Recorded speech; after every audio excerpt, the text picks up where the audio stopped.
Hello my dear students, class 11 का chapter hydrocarbon करेंगे।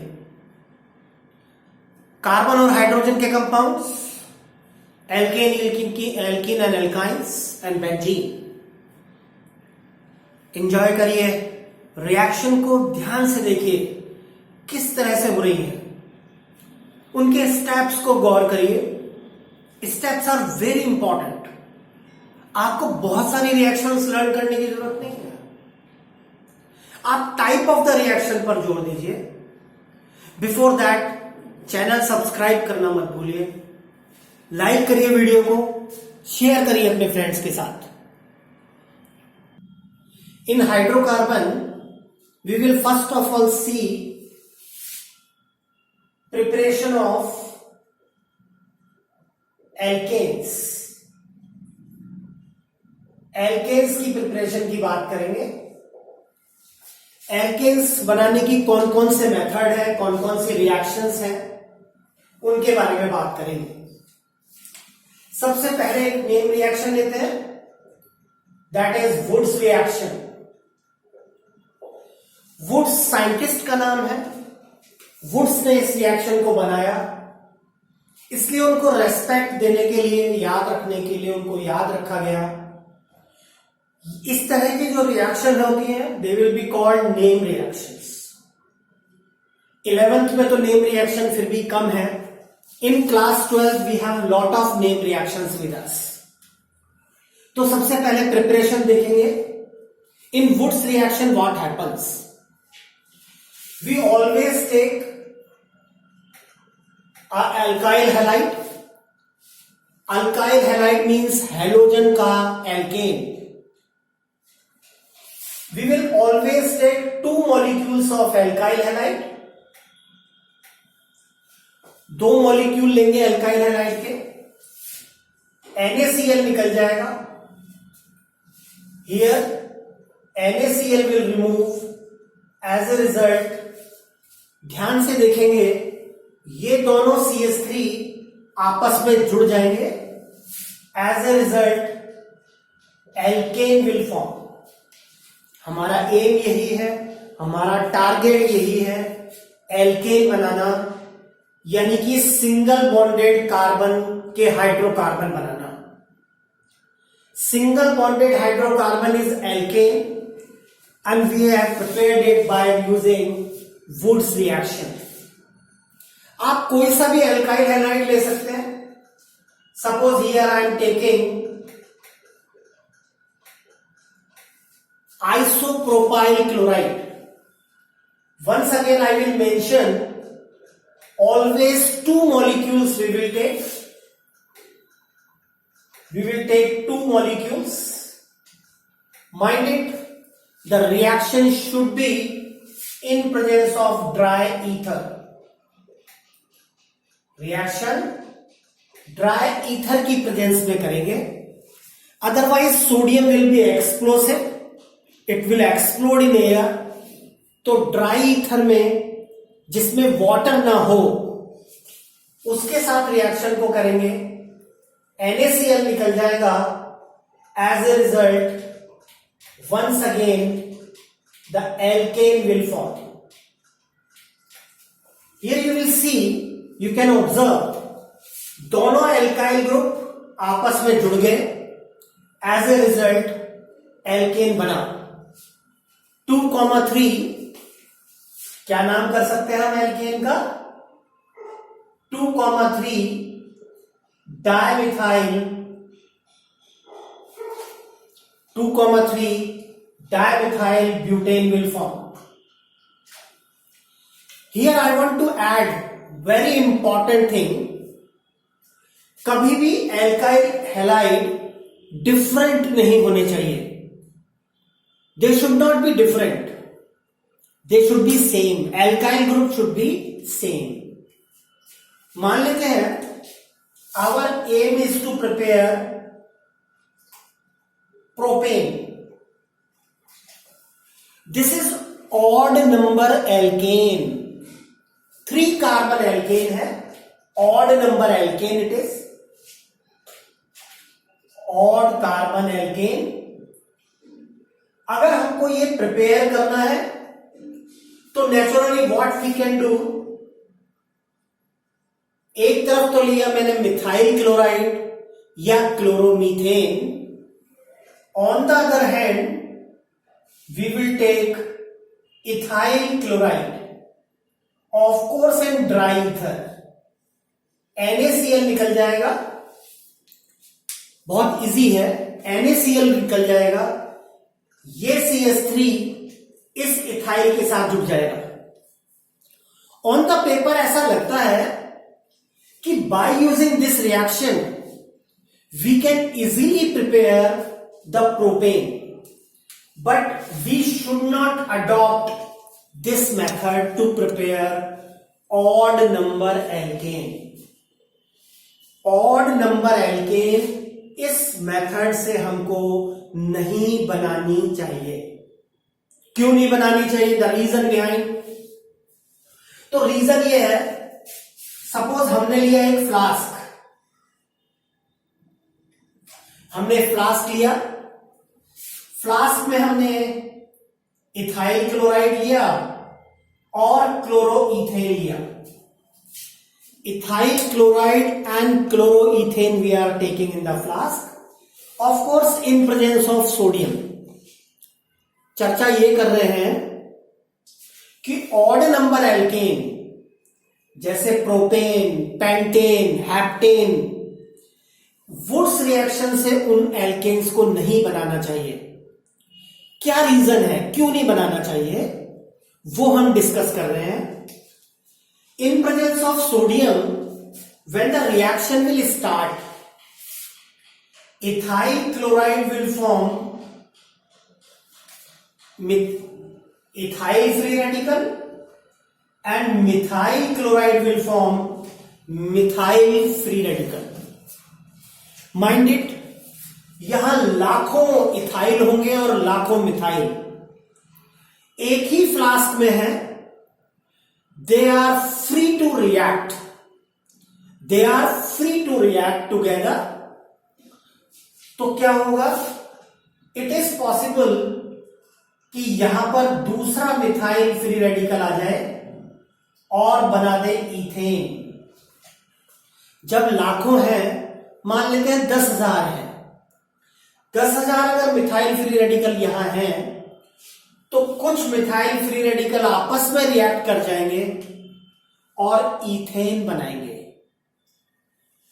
कुछ इथाइल फ्री रेडिकल आपस में रिएक्ट कर जाएंगे।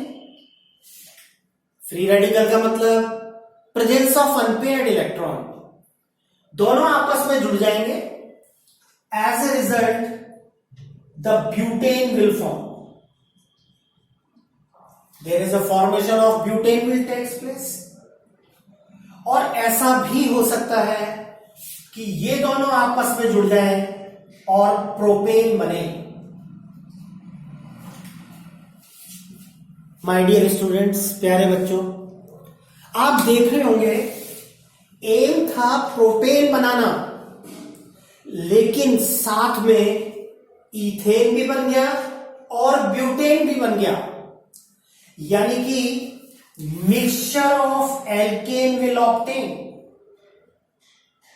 बहुत इंपॉर्टेंट क्वेश्चन है, mixture of alkane will obtain, so we should not prepare odd number alkane. क्योंकि अगर मुझे प्रोपेन सेपरेट करनी पड़ी तो इथेन और ब्यूटेन को हटाना पड़ेगा, जो कॉस्टली अफेयर होगा। That's why we will not use Woods reaction to prepare odd number alkane। Even number alkane बना सकते हैं, लेकिन ऑड नंबर एल्केन नहीं बनाएंगे। हमेशा दो एल्काइल हैलाइड के मॉलिक्यूल लेंगे, सोडियम की प्रेजेंस में रिएक्शन कराएंगे, ड्राई ईथर की प्रेजेंस में रिएक्शन कराएंगे, NaCl निकल जाएगा और दोनों एल्काइल पार्ट आपस में जुड़ जाएंगे। This is the basic theme of the Wurtz reaction. Okay, one another reaction to prepare alkyl halide. ये वुड्स रिएक्शन नहीं है, वुड्स रिएक्शन का पार्ट खत्म हो गया। Next reaction is reduction of alkyl halides. Alkyl halides का अगर reduction किया जाए, ऑफ कोर्स हम सब जानते हैं रिडक्शन का मतलब एडिशन ऑफ हाइड्रोजन लिया जा सकता है। फॉर दैट हमने यहां CH3Cl लिया, 2S से रिएक्शन कराया। बच्चों हम कई बार H2 लिखते हैं, H2 इज ए मॉलिक्यूल, इसकी रिएक्टिविटी कम होती है। कभी हम 2H लिखते हैं, 2H का मतलब है hydrogen atoms, they are very reactive but they are not available in the market. Hydrogen हम परचेज करके ला सकते हैं लेकिन H एटम्स हम परचेज नहीं कर सकते। जैसे ही हम किसी सिलेंडर में H एटम भरना चाहेंगे, दो H एटम आपस में कंबाइन होंगे and they will once again form H2। तो यहां पर H एटम्स को हम नेशेंट हाइड्रोजन्स बोलते हैं। नेशेंट का मतलब न्यूली बॉर्न, जिनका जन्म अभी अभी हुआ हो, रिएक्शन में ही बनाई गई हो।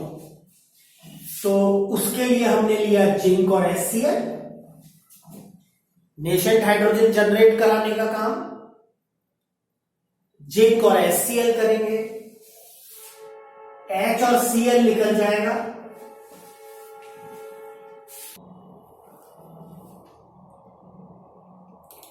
एक H और एक Cl निकल जाएगा, HCl निकल जाएगा और CH3 में एक हाइड्रोजन ऐड होगा। As a result the methane will form. There is a formation of methane. यहां हम कभी कभी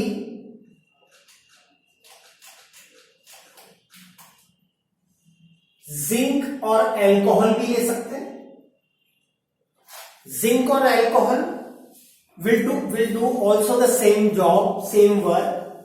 They will generate the nascent hydrogen, HBr निकल जाएगा और जो दूसरा H है वो इथाइल के साथ ज्वाइन होगा। As a result the ethane will form. There is a formation of ethane. मैंने अभी भी बताया जिंक और HCl क्या कर रहे हैं। जिंक और HCl आपस में रिएक्ट करेंगे और ZnCl2 बनेगा और नेशेंट हाइड्रोजन जनरेट होंगे।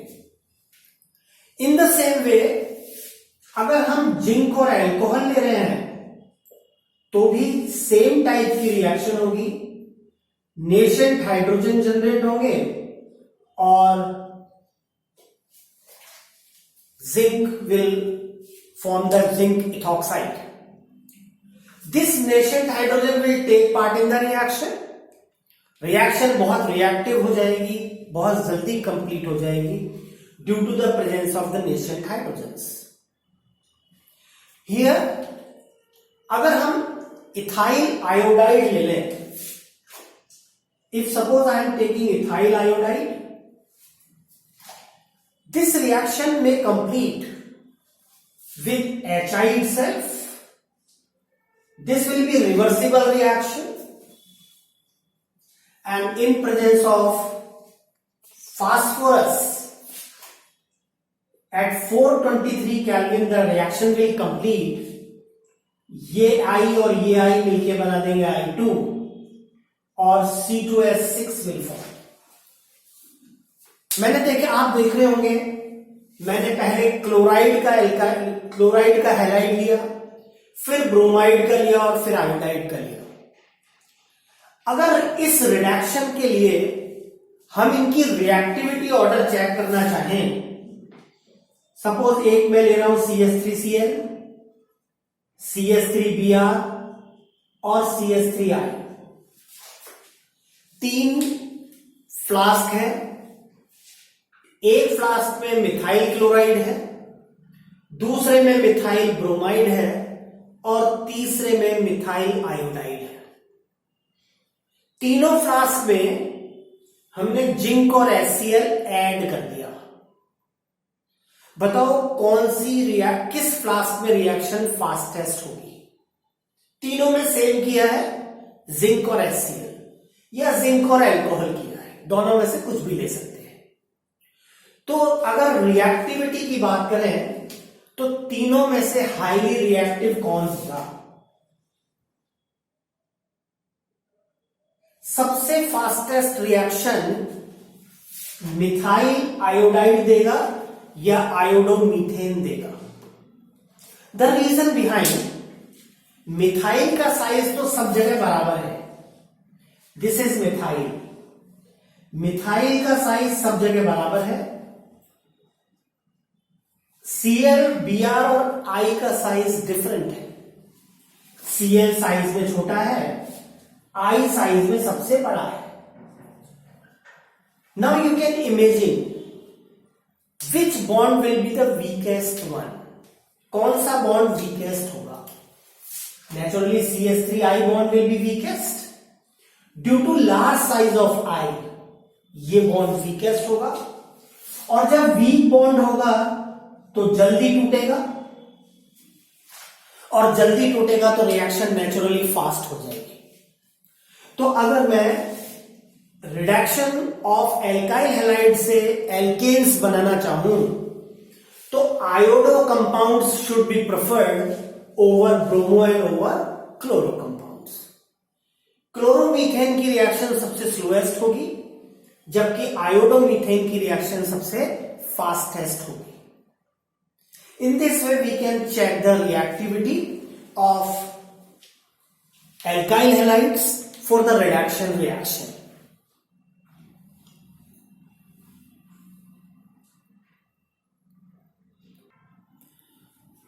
और किसी को कुछ पूछना हो, यहां हम पैलेडियम हाइड्रोजन भी ले सकते हैं। Sometimes the reaction may takes place with the palladium hydrogen. अब आपको ध्यान यहां ये देना है कि हमने कौन कौन से रिड्यूसिंग एजेंट यूज कर सकते हैं।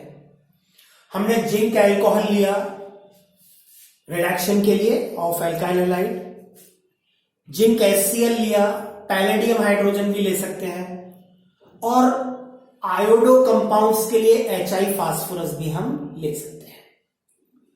One another we will see reaction by the use of Grignard reagent. Grignard is once again the name of the scientist. बहुत इंपॉर्टेंट रिएजेंट है। रिएजेंट का मतलब यह होता है वो कंपाउंड्स जो स्पेसिफिक रिएक्शंस देते हो, स्पेसिफिक रिएक्शंस देते हो, स्पेसिफिक टेस्ट देते हो, उन्हीं सॉल्यूशन को, उन्हीं कंपाउंड्स को हम रिएजेंट कह लेते हैं। जैसे एक एग्जांपल देता हूं, टॉलरेंस रिएजेंट एल्डिहाइड के टेस्ट में काम आता है। इसका मतलब टॉलरेंस केवल एल्डिहाइड का ही टेस्ट देगा और दूसरा कोई रिएक्शन नहीं देगा। तो वैसे तो टॉलरेंस रिएजेंट क्या है? सॉल्यूशन है, लेकिन हमने उसके साथ एक एक्स्ट्रा वर्ड जोड़ा, स्पेसिफाई किया कि वो एल्डिहाइड के लिए रिएजेंट है, वैसे एक सिंपल कंपाउंड है। तो अगर हम यहां CH3Br ले लें, CH3Cl ले लें, CH3I ले लें, कुछ भी ले लें, और ड्राई ईथर के साथ रिएक्शन कराएं, क्योंकि ग्रिग्नार्ड रिएजेंट एक्सप्लोसिव होता है एयर में, तो एयर के कांटेक्ट में नहीं आने देना है ग्रिग्नार्ड रिएजेंट को, तो पहले ही हमने ड्राई ईथर ले लिया। This is Grignard reagent. इसको जनरल फॉर्म में हम RMgX लिख सकते हैं। R यहां पर ethyl, phenyl, butyl, it may be anything, you know, it may be anything. तो एक बहुत बड़ी चॉइस हो गई हमारे पास, किस तरह का एल्केन बनाना है, कितने कार्बन का एल्केन बनाना है। सपोज मैं 2 कार्बन का एल्केन बनाना चाहता हूं, तो इस मिथाइल की जगह आप इथाइल ले लीजिए। 1 कार्बन एल्केन बनाना है तो मिथाइल ले लीजिए। अब क्या करेंगे, हम इसको वाटर के साथ ट्रीट करेंगे। We will treat it with water. MgBrOH निकल जाएगा।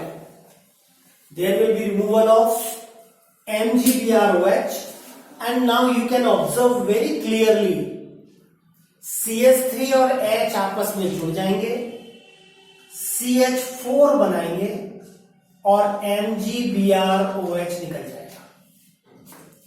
CH3 और H मिलकर क्या बना देंगे, मीथेन। अगर आपने यहां इथाइल ग्रुप लिया, इथाइल, तो हाइड्रोजन के साथ बन जाएगा ethane. One another reaction you can see by reduction of alkenes. Alkenes का रिडक्शन भी कर सकते हैं। एल्कीन का रिडक्शन और एल्काइन का रिडक्शन अगर कराएं, then there is a formation of once again alkanes. जैसे हमने लिया इथीन, निकल के साथ रिड्यूस किया, 2 हाइड्रोजन में से एक H CH2 पर चला जाएगा लेफ्ट वाले पर, एक H राइट वाले पर। As a result the ethane will form. Formation of ethane will takes place. अगर हम एल्काइन ले लें, suppose we are taking ethyne over here, acetylene भी कहते हैं, रिडक्शन करें निकल के साथ,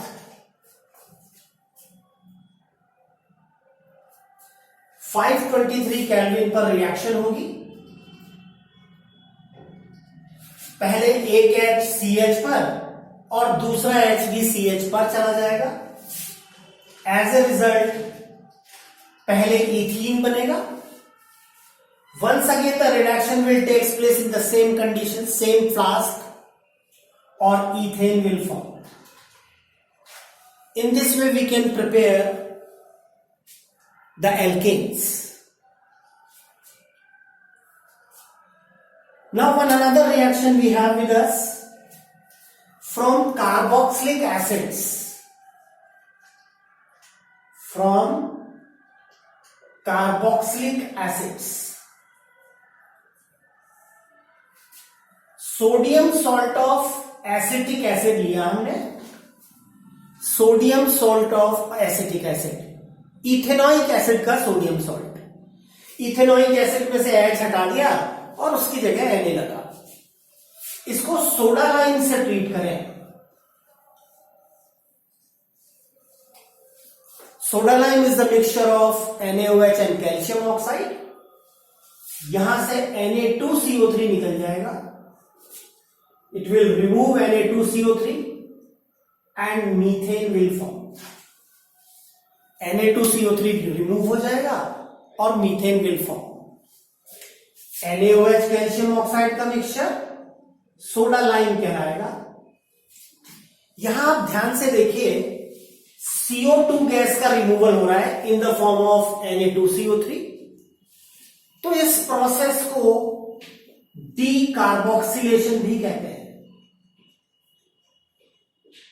डीकार्बोक्सिलेशन रिएक्शन, CO2 का रिमूवल डीकार्बोक्सिलेशन कहलाएगा। वन वेरी इंपॉर्टेंट थिंग, हमने 2 कार्बन एटम का रिएक्टेंट लिया, प्रोडक्ट मिला 1 कार्बन का, यानी कि स्टेप डाउन रिएक्शन हो रही है। ऐसी रिएक्शंस को क्या कहते हैं, स्टेप डाउन। कुछ कुछ वर्ड्स आपके लिए नए आ रहे होंगे, but after some time you will be used to of it. तो हम यहां पर देखें, 3 चीजें इंपॉर्टेंट हमने देखी। पहला पॉइंट, CO2 का रिमूवल हो रहा है, इसलिए डीकार्बोक्सिलेशन रिएक्शन। एक कार्बन कम हो रहा है तो हम इसको स्टेप डाउन कहेंगे। भाई ऑर्गेनिक केमिस्ट्री तो कार्बन की केमिस्ट्री है, कार्बन के कंपाउंड में जो चेंजेस आ रहे हैं वही नोट करने की बात है। और NaOH और कैल्शियम ऑक्साइड का मिक्सचर कहलाएगा soda lime. Here one more reaction we can add. Suppose I am taking sodium salt of propanoic acid. भाई प्रोपेनोइक एसिड क्या है? CH3 CH2 COOH, H हटाया और Na लगा दिया। इसको ट्रीट किया NaOH कैल्शियम ऑक्साइड के साथ, सोडा लाइम के साथ ट्रीट किया। अब देखो आप, CO2 का रिमूवल हो रहा है, Na2CO3 बनेगा, ये CO2 का रिमूवल हो गया है ना, और बना Na2CO3, और इस CH3CH2 के साथ ये H ऐड हो गया और बन गया इथेन। तो हमने यहां 3 कार्बन एटम का कंपाउंड लिया था और बना 2 कार्बन का एल्केन। तो हम इसको कहते हैं स्टेप डाउन मेथड। कन्वर्जेंस हम आगे करेंगे, देखेंगे। तो step down method is very useful sometimes, हर जगह नहीं, कहीं कहीं यूज में आता है। इसकी एक सिमिलर रिएक्शन है, अगर हम कार्बोक्सिलिक एसिड ले लें और HI के साथ ट्रीट करते हैं। हमने जो सेकंड रिएक्शन यहां लिखी, sodium salt of carboxylic acid और एसिटिक एसिड और प्रोपेनोइक एसिड की, यहां रिडक्शन के लिए हमने लिया, यस वेरी गुड विकास। यहां आप देख रहे होंगे HI के साथ रिडक्शन कराया हमने, दोनों ऑक्सीजन 4 हाइड्रोजन के साथ वाटर बना रहे हैं, 6I3I2 की फॉर्म में रिमूव हो रहा है। As a result ethane and propane are form. यहां आप देखेंगे हमने 2 कार्बन का एल्केन एसिड लिया तो 2 कार्बन का ही एल्केन बना। यहां 3 कार्बन का एसिड लिया तो 3 कार्बन का ही एल्केन बना। यहां कार्बन का नंबर सेम है, जबकि यहां पर कार्बन का नंबर कम हो गया। दोनों में ये बेसिक डिफरेंस है। तो जब भी हमको कार्बन का नंबर सेम रखना हो तो HI के साथ रिडक्शन करा दीजिए, कार्बन का नंबर कम करना हो तो पहले एसिड का सॉल्ट बना लीजिए और फिर सोडा लाइम के साथ ट्रीट कर देंगे। In this way we can control the reaction. Now we will see the Kolb's electrolysis. Kolb's is the name of the scientist. Kolb's reaction कह सकते हैं, Kolb's electrolysis भी कह सकते हैं। इलेक्ट्रोलाइसिस मतलब इलेक्ट्रिक करंट की प्रेजेंस में ब्रेकडाउन, लाइसिस मतलब ब्रेकडाउन, इलेक्ट्रो मतलब इलेक्ट्रिक करंट की प्रेजेंस में। So how the reaction will take place? First of all, what will happen? We are taking the sodium or potassium salt, sodium और potassium salt का mixture लेंगे, solution बनाएंगे। Electric current की presence में it will broken up. अगर simple words में बात करें तो here in a single step what we can do, potassium salt लिया हमने एसिटिक एसिड का, वाटर के साथ रिएक्शन करा रहे हैं। ऑफ कोर्स वाटर में ही हमने सॉल्यूशन बनाया है ना। पहले क्या किया, potassium salt of acetic acid solid है, उसका वाटर में सॉल्यूशन बनाएंगे।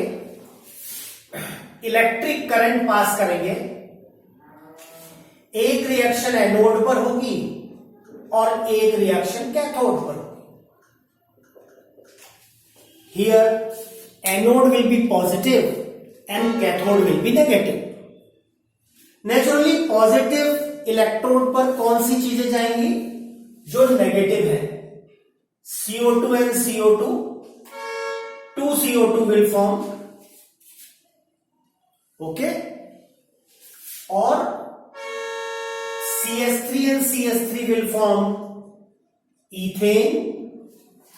Ethane will form over here, and at cathode H plus and H plus will form H2, and K plus along with OH minus also goes to cathode.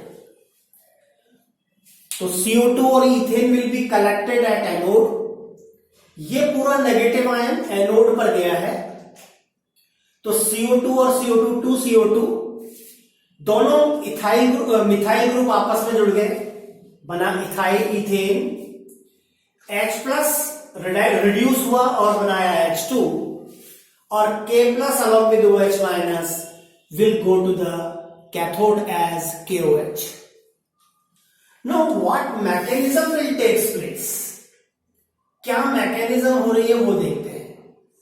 Mechanism का simple meaning है किस path के through product का formation हो रहा है, क्या path adopt किया रिएक्शन ने, किस तरह से रिएक्शन कंप्लीट हो रही है। तो यहां पर सबसे पहले हमने लिया पोटेशियम इथॉक्साइड, CH3COO माइनस है, और माइनस का मतलब है एक इलेक्ट्रॉन एक्स्ट्रा है जो पोटेशियम ने ऑक्सीजन को दिया है, तो पोटेशियम प्लस बन गया और ऑक्सीजन पर आ गया minus charge. Now how the reaction will complete? See, first of all, in presence of electric current, they will break up.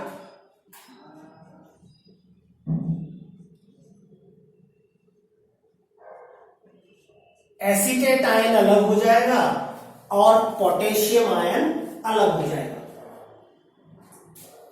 Potassium ion अलग और एसीटेट आयन अलग।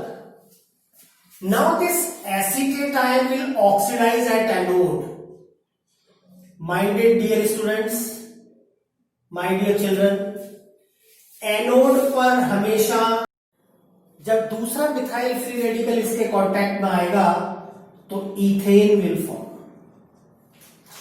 मैं रिपीट करता हूं, हमने पोटेशियम इथॉक्साइड लिया, पोटेशियम एसीटेट लिया, इलेक्ट्रिक करंट की प्रेजेंस में ब्रेकडाउन हुआ, एनायन और कैटायन बने। एनायन ने इलेक्ट्रॉन डोनेट किया, ऑक्सीडेशन बना हुआ, फ्री रेडिकल बना। कार्बन का क्रॉस वाला इलेक्ट्रॉन, आप डॉट या क्रॉस कुछ भी लगा सकते हैं, क्रॉस वाला इलेक्ट्रॉन ऑक्सीजन के अनपेयर्ड इलेक्ट्रॉन से बॉन्ड बना रहा है। यहां CO2 सेपरेट आउट हुआ, मिथाइल फ्री रेडिकल बना, और दो मिथाइल फ्री, लाखों मिथाइल फ्री रेडिकल होंगे, और मिथाइल फ्री रेडिकल जब कंबाइन हुए तो बना इथेन। तो एनोड पर बन गया इथेन और कार्बन डाइऑक्साइड, जैसा हमने रिएक्शन में देखा। Now what will happen at cathode? Cathode पर क्या होगा?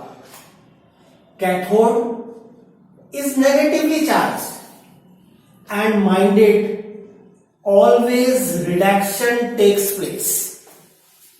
Always reduction takes place at cathode.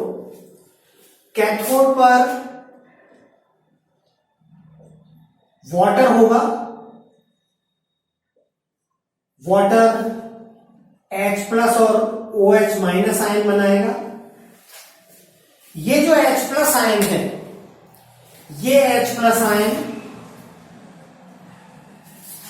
यहां जो इलेक्ट्रॉन निकला ये वाला, इसके साथ रिड्यूस हो जाएंगे और हाइड्रोजन गैस बनेगी, as we have shown here. और जो K प्लस आयंस हैं वो OH माइनस आयन के साथ बना देंगे KOH। Water H plus ion, water के H plus ion 2 electron accept करेंगे और हाइड्रोजन गैस बन जाएगी और K plus ion OH minus के साथ बना देंगे KOH। In this way we can write down the mechanism of Kolbe's reaction, या कॉल्ब्स इलेक्ट्रोलाइसिस भी कह सकते हैं। कॉल्ब्स इलेक्ट्रोलाइसिस कहना ठीक है। यहां Kolbe's is the name of the scientist. You see this reaction, do the practice. तो हमने आज प्रिपरेशन ऑफ एल्केन देखी। चैनल को सब्सक्राइब करना मत भूलिए। प्रैक्टिस करिए इन रिएक्शन की, लर्न करिए और समझ के लर्न करिए, और लर्न करने के बाद लिख के देखिए और check yourself, then you will come to know कितना आपको आया और कितना नहीं। चैनल को सब्सक्राइब करना मत भूलिए। वीडियो को लाइक करिए, शेयर करिए अपने फ्रेंड्स के साथ। कंटिन्यू करेंगे हम with the physical properties of alkanes. Once again we will begin with the physical properties. In hydrocarbons we will see the physical properties of alkane देखेंगे। The first physical property we can see the physical state। physical state हम जानते हैं solid, liquid और gas कुछ भी हो सकती है। तो वो एल्केन्स जिनमें C1 से लेकर C4 कार्बन तक होंगे, then the physical state will be gas. If the carbon number is C5 to C17, that will be liquid, and after C17 carbon they will be semi-solid, or we can say them the waxy solid. The waxy solids will form. Now we will talk about the boiling point. Boiling point की अगर हम बात करें तो in boiling point a very important phenomena is here. We have to break up the intermolecular forces. We have to break intermolecular forces, मतलब दो molecule के बीच में लगने वाला फोर्स। जैसे एक मॉलिक्यूल मीथेन का ये, दूसरा मीथेन ये, तो इन दोनों के बीच में जो फोर्स लगेगा that will be intermolecular force. And here अगर हम मीथेन, इथेन और प्रोपेन का कंपैरिजन करें, you will see gradually the carbon number is increasing, and as the number of atoms will increase, the size will also increase. In methane, मैंने यहां methane के दो molecule लिए, दोनों के बीच में लगने वाला फोर्स होगा van der Waals force of attraction, while here in case of propane the size is large. यहां भी मैंने दो मॉलिक्यूल प्रोपेन के लिए, दोनों के बीच में लगने वाला force once again it will be van der Waals force. Force का नाम रखा हमने, क्योंकि वैन डर वाल नाम के साइंटिस्ट ने इसको डिस्कवर किया, बताया, तो उनके ही नाम पर हमने फोर्स का नाम रखा van der Waals force of attraction. Now due to size difference, यहां साइज छोटा है इसलिए वैन डर वाल फोर्स कम एरिया में लग रहा होगा, जबकि यहां साइज बड़ा है, वंडरवाल फोर्स ज्यादा एरिया में लग रहा होगा। As the van der Waals force will increase, naturally ज्यादा एनर्जी देनी पड़ेगी हमको ब्रेक करने में, तो फोर्स ऑफ अट्रैक्शन चूंकि स्ट्रांग होता जा रहा है, इसलिए बॉइलिंग पॉइंट भी इंक्रीज होता जाएगा। जैसे जैसे साइज बढ़ेगा, area of the molecule will increase, van der Waals force will also increase, as a result the boiling point will increase. तो प्रोपेन से ज्यादा बॉइलिंग पॉइंट ब्यूटेन का होगा और ब्यूटेन से ज्यादा बॉइलिंग पॉइंट पेंटेन का। The same case here we can discuss for the melting point. Melting point में पहले हम सभी एल्केन्स को सॉलिडिफाई करते हैं, एक क्रिस्टल फॉर्म में उनको ले आते हैं। तो अगर हम ऑड नंबर एल्केन ले और इवन नंबर एल्केन ले, odd number alkane and even number alkane, तो क्रिस्टल स्ट्रक्चर में odd number alkane easily fit नहीं हो पाते। कार्बन की टेट्राहेड्रल शेप है, ड्यू टू दिस शेप, जैसे मैं अगर एक ऑड नंबर का एग्जांपल लूं, this is pentane and pentane, and I compare the melting point of N pentane with N hexane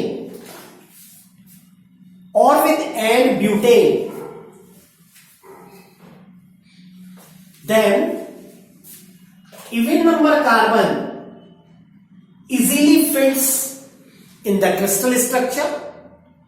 तो मेल्टिंग पॉइंट इवन नंबर वालों के ज्यादा होते हैं in comparison to odd number. वैसे भी मॉलिक्यूलर वेट भी इनका ज्यादा है, मॉलिक्यूलर वेट कह दें या साइज कह दें, नेचुरली साइज जब इंक्रीज होता है तो मॉलिक्यूलर वेट भी इंक्रीज होता है। तो as the molecular weight is higher, second point, crystal structure में भी ये इजीली फिट होते हैं, इक्वली फिट होते हैं, जबकि ऑड नंबर वाले इक्वली फिट नहीं हो पाते। इसलिए इवन नंबर एल्केन्स का boiling point odd number alkane से ज्यादा होता है। यानी कि अगर मैं ब्यूटेन से कंपैरिजन करूं एन पेंटेन का,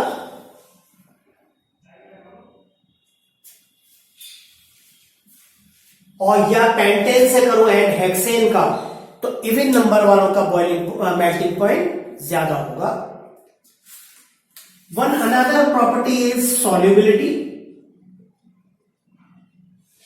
एज वी नो, जो हमने केमिकल बॉन्डिंग में पढ़ा, according to like dissolves like. We all know alkanes are covalently bonded. Alkanes में कोवलेंट बॉन्ड होते हैं, तो naturally covalent compound non polar में सॉल्युबल होंगे, नॉन पोलर सॉल्वेंट्स में सॉल्युबल होंगे।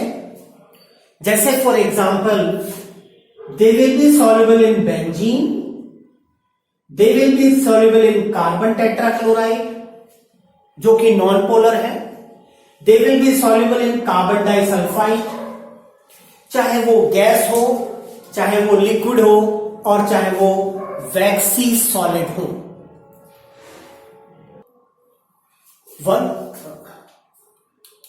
वन मोर थिंग, अगर हम बॉइलिंग पॉइंट में ही देखें, एक ही टाइप की एल्केन ले लें, एक ही नंबर ऑफ कार्बन की एल्केन लें, जैसे हम कंपेयर करें, this is an pentane, this is isopentane, and this one is neopentane. These three, this is isopentane, हमने नॉमेनक्लेचर में भी देखा, This is neopentane.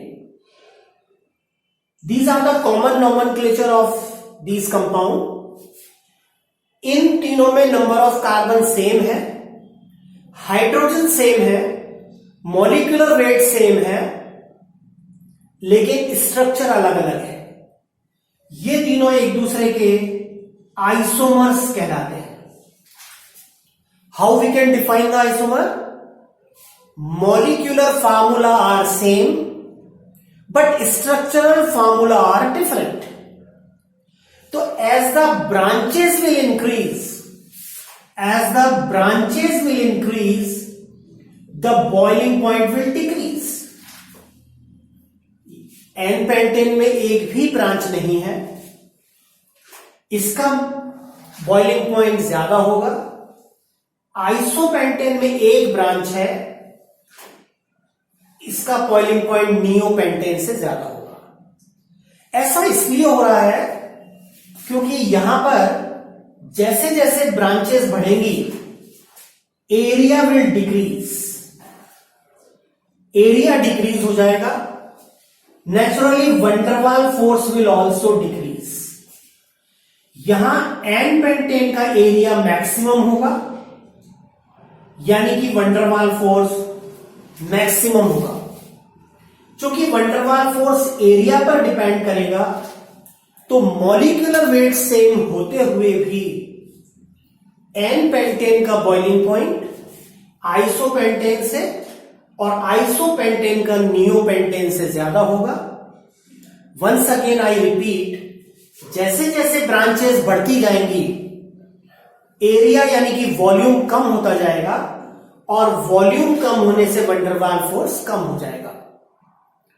तो कभी भी अगर हम ब्रांच और अनब्रांच्ड को कंपेयर करें तो अनब्रांच्ड वाले का बॉइलिंग पॉइंट हमेशा ज्यादा और ब्रांचेस वाले का बॉइलिंग पॉइंट कम होगा। जैसे जैसे ब्रांचेस बढ़ती जाएंगी बॉइलिंग पॉइंट डिक्रीज होता जाएगा। Yes please, now we will see the chemical reactions. Chemical reactions देखेंगे। First of all we will see the halogenation.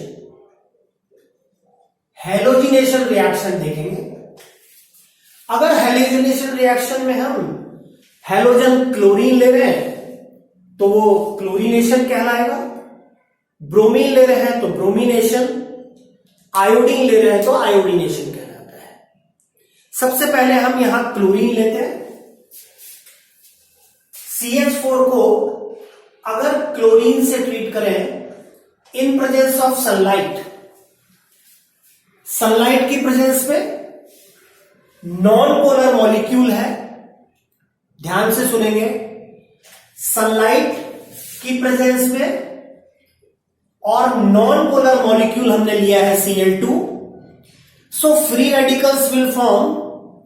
As a result free radical substitution reaction होगी। Free radical substitution reaction का मतलब है methane में से H free radical हट जाएगा और उसकी जगह Cl फ्री रेडिकल आ जाएगा। मैं दोबारा रिपीट करता हूं, फ्री रेडिकल का हटना और दूसरे फ्री रेडिकल का जुड़ना कहलाएगा फ्री रेडिकल सब्स्टिट्यूशन रिएक्शन। तो यहां पर H फ्री रेडिकल हटा और Cl फ्री रेडिकल जुड़ा, और जो H फ्री रेडिकल हटा और दूसरा Cl फ्री रेडिकल ने मिलकर बना दिया HCl। Let me clear it. Suppose this is our CH4, this is our CH4 and it is reacting with Cl2। हर सिंगल बॉन्ड में 2 इलेक्ट्रॉन होते हैं। Every single bond have 2 electron. Homolytically they will break up, bond homolytically टूट जाएगा, जो हमने some basic concept of organic chemistry में भी पढ़ा, बॉन्ड फिजन के बारे में। तो H और Cl मिलके तो बना देंगे HCl। ये H फ्री रेडिकल हट गया और इसकी जगह Cl फ्री रेडिकल आ गया। As a result you will see, as we have discussed earlier also, CH3Cl and HCl will form. Mind it, the reaction is going on in a flask. So, there will be lot of Cl free radical in the flask. CH3Cl can once again react with Cl2, another molecule. एक बात हमेशा ध्यान रखिए, हम Cl2 ले रहे हैं, इसका मतलब वहां लाखों Cl2 होंगे। एक Cl2 ने CH4 से रिएक्शन की, CH3Cl बना, तो CH3Cl किसी दूसरे Cl2 से भी रिएक्ट कर सकता है। One more H will be substituted, CH2Cl2 बन जाएगा और HCl निकल जाएगा।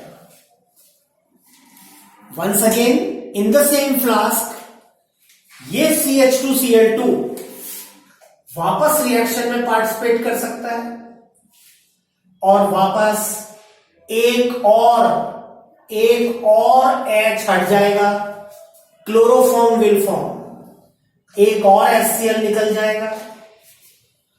फिर ये क्लोरोफॉर्म, चूंकि अभी भी हाइड्रोजन बाकी है क्लोरोफॉर्म में, तो ये भी Cl2 से रिएक्ट करेगा और लास्टली कार्बन टेट्राक्लोराइड CCl4 पर जाकर रिएक्शन रुक जाएगी। 4 हाइड्रोजन मीथेन में थे, धीरे धीरे हर हाइड्रोजन सब्स्टिट्यूट हुआ, सारे H फ्री रेडिकल्स हट गए और Cl फ्री रेडिकल जुड़ गए। यानी कि अगर हम एक flask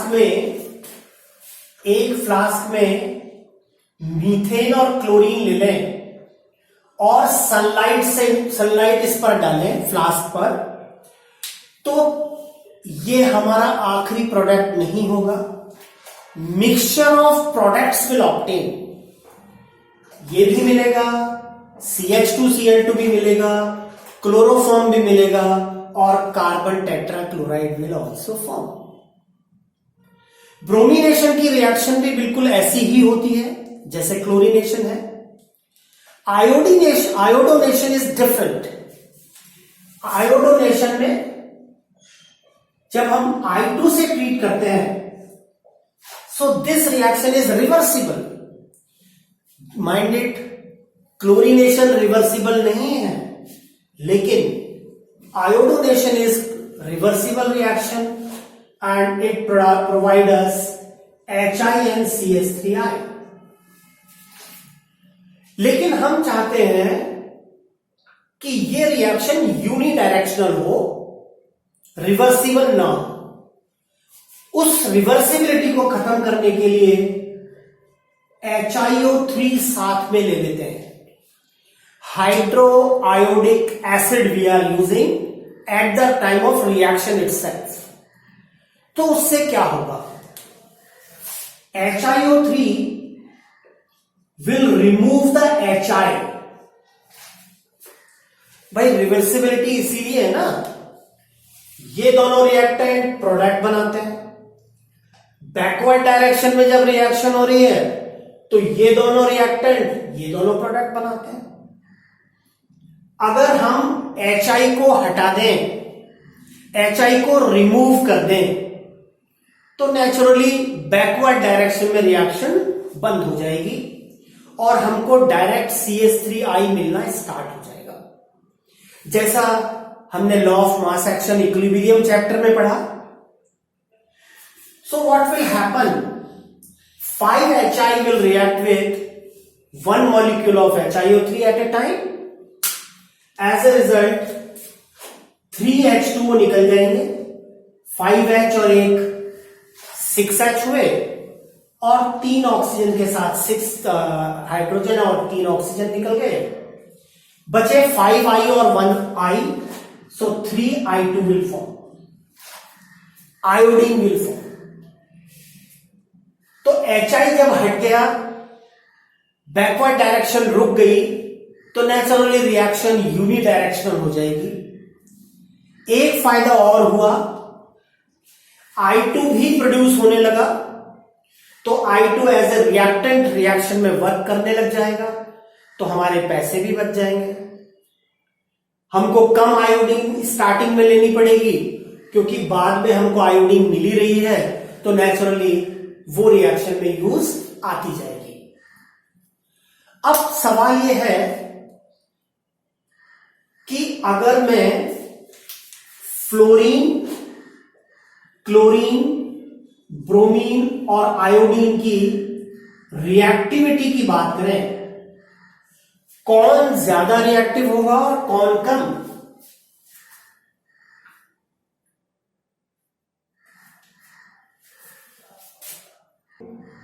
You will see according to the electron negativity order, है ना, fluorine will be more reactive than chlorine, then bromine and then iodine. Iodine will be least reactive. In the same way, अगर हम किसी 1 degree, 2 degree, 3 degree alkanes की बात करें, तो reactivity किसकी ज्यादा होगी? टर्शरी ले रहे हैं। सपोज एक रिएक्शन में, मैंने पहले भी डिस्कस किया, एक रिएक्शन में बन रहा है tertiary free radical, this is tertiary. एक में बन रहा है सेकेंडरी फ्री रेडिकल, और ये बना primary free radical. This is tertiary 3 degree, secondary 2 degree, primary 1 degree. इन तीनों में से ज्यादा रिएक्टिव कौन होगा? तो यहां मैं बता दूं, जो ज्यादा स्टेबल है, जो ज्यादा देर तक रिएक्शन में रहता है, नेचुरली वो ज्यादा रिएक्टिव होगा, वो ज्यादा प्रोडक्ट बनाएगा, रादर आई मस्ट से वो ज्यादा प्रोडक्ट बनाएगा। तो यहां पर 3 degree will be more reactive than 2 degree and then 1 degree. Means to say, अगर यहां मान लेते हैं हम हाइड्रोजन लगा दें, सपोज मैंने हाइड्रोजन लगाए, तो कौन सा बॉन्ड पहले रप्चर होगा, कौन सा बॉन्ड पहले टूटेगा? तो ये वाला बॉन्ड पहले टूटेगा, क्योंकि ये 3 डिग्री फ्री रेडिकल बनाएगा।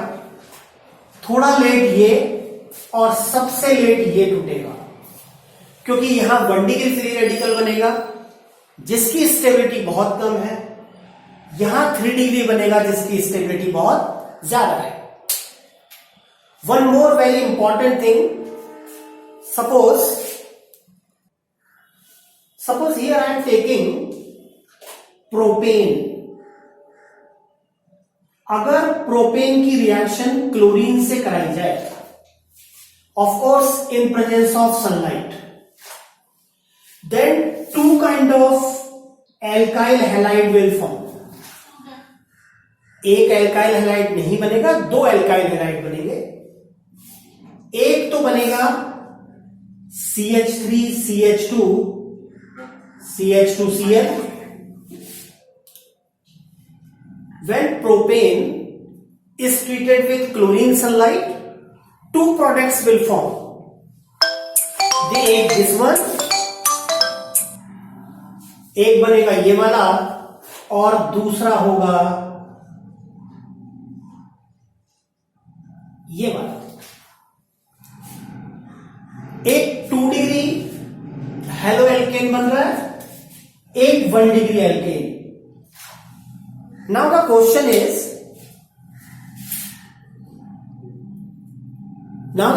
is which will form in more amount? तो 2 degree alkyl halide will form in more amount. This will be near about 80%. This will be near about 20%. Some basic concept of organic chemistry में हमने पढ़ा कि 2 degree free radicals are more stable. आप ध्यान देंगे, this is 1 degree carbon, this is 2 degree carbon. When there is a formation of free radical, एक बना 1 degree free radical, दूसरा बना 2 degree free radical. 2 degree free radical is more stable in comparison to 1 degree. ये ज्यादा देर तक reaction mixture में रहेगा, तो ये इसका प्रोडक्ट ज्यादा अमाउंट में बनेगा. तो 2 degree alkyl halide will form in more amount in comparison to 1 degree alkyl halide. Combustion देखेंगे जरा. कंबशन रिएक्शन आपने 10th क्लास में भी पढ़ी.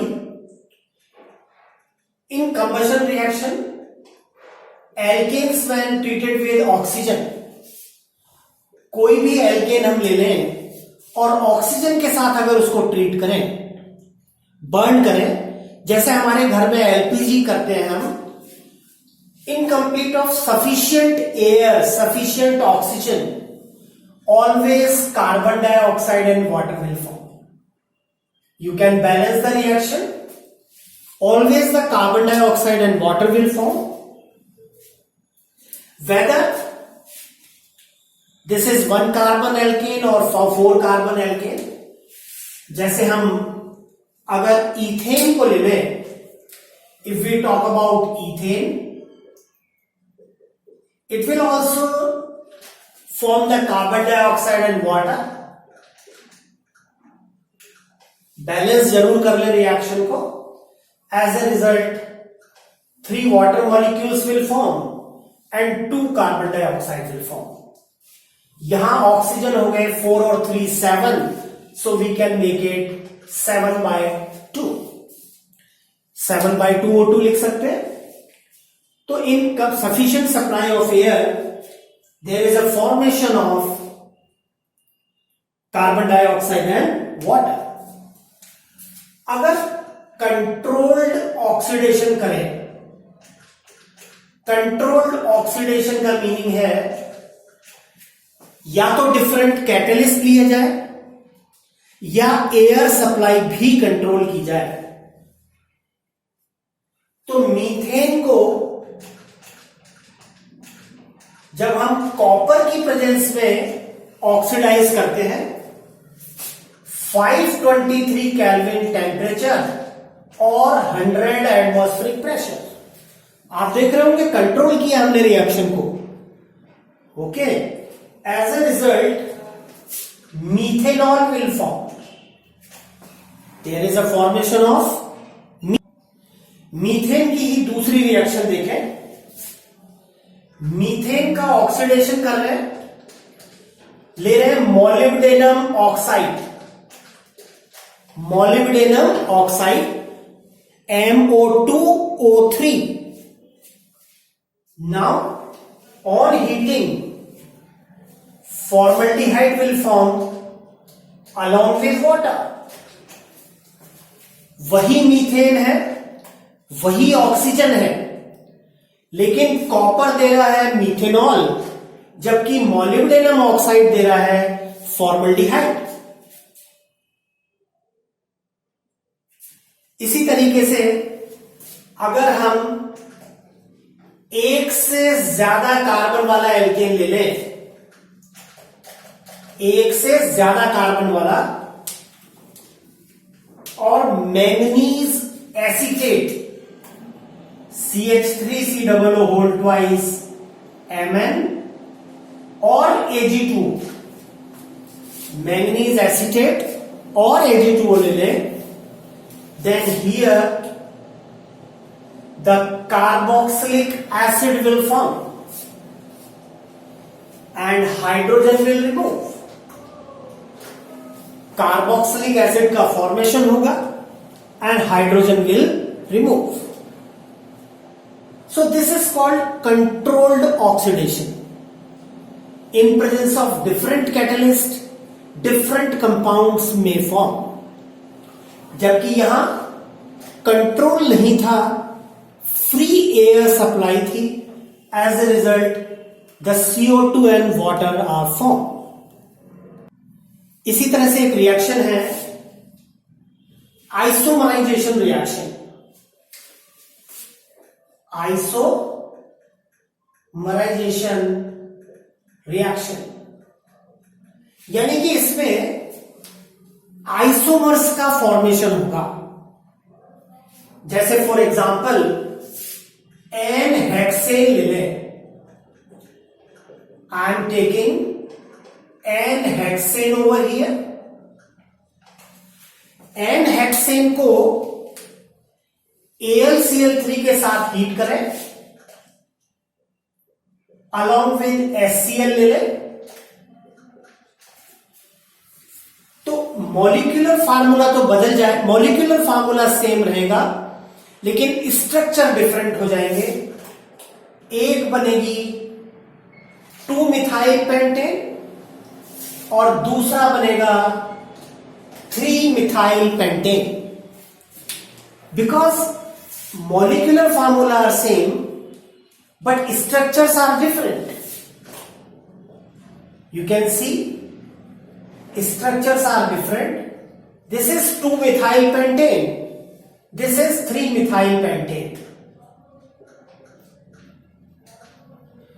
Structures are different and molecular formula are same. दोनों एक दूसरे के आइसोमर्स कहलाएंगे, इसलिए हमने इस रिएक्शन को आइसोमराइजेशन रिएक्शन कहा. इसी तरह से अगर मीथेन को हम स्टीम के साथ हीट करें,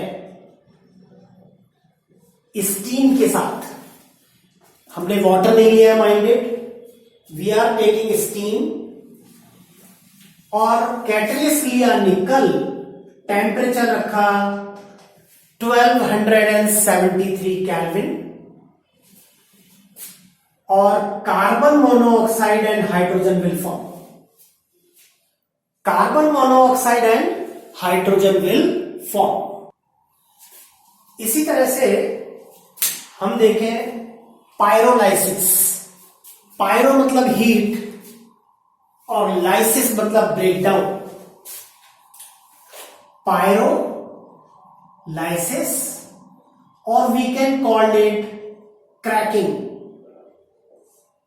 क्रैकिंग भी कह सकते हैं. जैसे अगर हम डीकेन ले लें, डीकेन का formula C10 H22 will be there. C10 H22 on pyrolysis. In absence of air heat हो रहा है. As a result, one will be obtained and ethylene will form. Ethylene बनेगा और ऑक्टेन बनेगा. आप ऑब्जर्व करें यहां कार्बन का नंबर चेंज नहीं हो रहा है. कार्बन का number, total number is same. 10 carbon here, 10 carbon are here. One another very good reaction is aromatization. Aromatization यानी कि एलिफेटिक कंपाउंड ले रहे हैं और एरोमेटिक बना रहे हैं. मैंने पहले भी डिस्कस किया है. एलिफेटिक का मतलब ओपन चेन कंपाउंड ले रहे हैं और बेंजीन रिंग वाले कंपाउंड बन रहे हैं. बेंजीन रिंग वाले कंपाउंड्स का फॉर्मेशन हो रहा है. जैसे फॉर एग्जांपल एन हेक्सेन अगर हम ले लें विथ Cr2O3 अगर हीट करें with V2O5 and with Cr2O3 अगर हीट करें तो there is a formation of benzene. N hexane हमने 6 कार्बन का ही एल्केन लिया है तो 6 कार्बन का ही एरोमेटिक कंपाउंड बनता है. 4 हाइड्रोजन्स आर ऑल्सो लिबरेटेड. अगर हम एन हेप्टेन ले लें,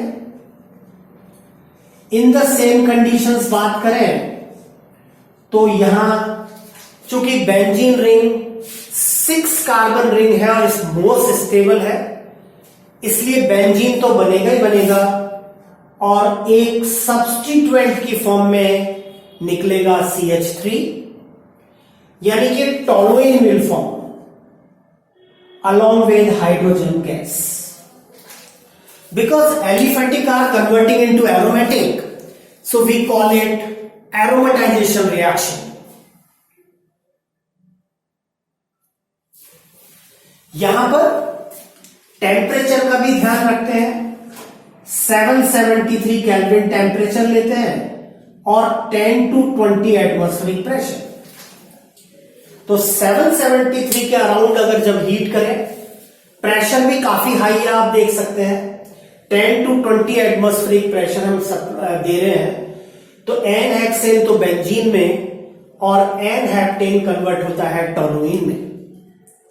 इन this way we can convert the aliphatic into aromatic compounds. Now ये थी रिएक्शंस ऑफ एल्केन्स। चैनल को सब्सक्राइब करना मत भूलिए, वीडियो को लाइक जरूर करिए, शेयर करिए अपने फ्रेंड्स के साथ। हम टाइम वेस्ट नहीं करते, हम टॉपिक्स के बारे में ही चर्चा करते हैं। आगे आने वाली वीडियो में हम एल्कीन्स की बात करेंगे। उससे पहले एक आइसोमराइजेशन रिएक्शन आइसोमराइजेशन देखेंगे ऑफ एल्केन्स, आइसोमर्स देखेंगे। देखते रहिए मेरा चैनल।